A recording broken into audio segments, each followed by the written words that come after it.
Hello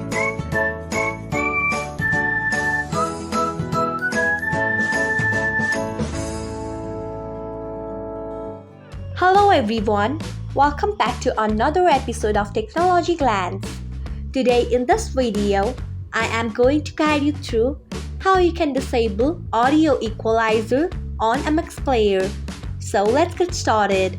Firstly, open MX Player app in your device. Then tap on your profile icon if you haven't. Next tap on settings. After that, tap on audio.